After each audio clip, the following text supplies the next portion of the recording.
मुझे आज भी याद है, मुझे लगता था कि उस रास्ते से जाना ठीक होगा, लेकिन ऐसा नहीं था, क्योंकि वो रास्ता जाने लायक नहीं था, क्योंकि उस जगह पर मैं अनजान था और लोग उस रास्ते से बहुत कम ही गुजरते थे, लेकिन मैं उस रास्ते से गुजरा। मैं उस रात कार से अपने घर की तरफ जा रहा था, तभी अचानक कार रुक जाती है और मुझे ये समझ में नहीं आ रहा था कि अचानक कार को क्या हो गया। ऐसा लग रहा था कि बारिश होने वाला है।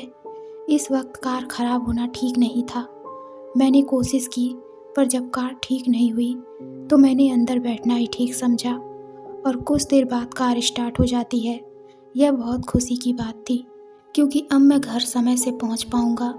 कुछ दूरी तक चलने पर मुझे एक आदमी दिखाई देता है, जो कि मुझसे लिफ्ट मांग रहा था। देखने में बहुत बूढ़ा लग रहा था, मौसम भी खराब था, इसलिए मैंने सोचा कि उस आदमी को परेशानी हो सकती है और मैंने कार रोक दिया। मैंने जैसे ही कार को रोका, वह कहने लगा कि उसे कोई भी सवारी नहीं मिल रही है, इसलिए वह मदद मांग रहा है। तो उसकी बात पर मैंने कहा कि कोई बात नहीं, आप बैठ जाइए।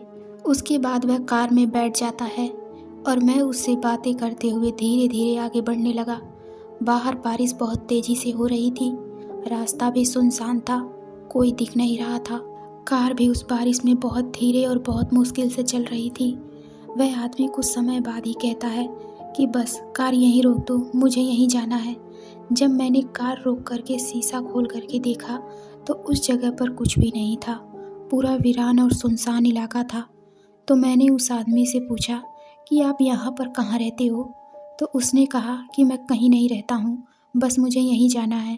यह बात सुनकर मुझे कुछ अजीब लगा कि यहाँ तो दूर दूर तक कुछ भी नहीं है, तो आखिरकार ये यहाँ कहाँ जाएगा।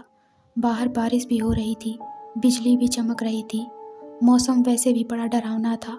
इसलिए मैंने दोबारा उस आदमी से कहा कि कुछ देर रुक जाइए, थोड़ा मौसम शांत हो जाए फिर चले जाइएगा। लेकिन जैसे ही मैंने पलट कर देखा तो वो आदमी मेरी गाड़ी में नहीं था, वह गायब हो चुका था। मैंने दाएं बाएं उतर के भीगते हुए देखा, लेकिन आसपास मुझे वो कहीं नजर नहीं आया। मुझे बड़ा ही आश्चर्य हुआ और डर भी लगा। सच्चाई तो यह थी कि वह कोई इंसान नहीं, बल्कि एक आत्मा था जो मेरी गाड़ी में बैठा था। मैं वहाँ से बहुत बुरी तरीके से भागा और दोबारा उस रास्ते पर कभी नहीं गया। बाद में मुझे पता चला कि उस रास्ते पर वो आत्मा अक्सर लोगों को मिल जाती है।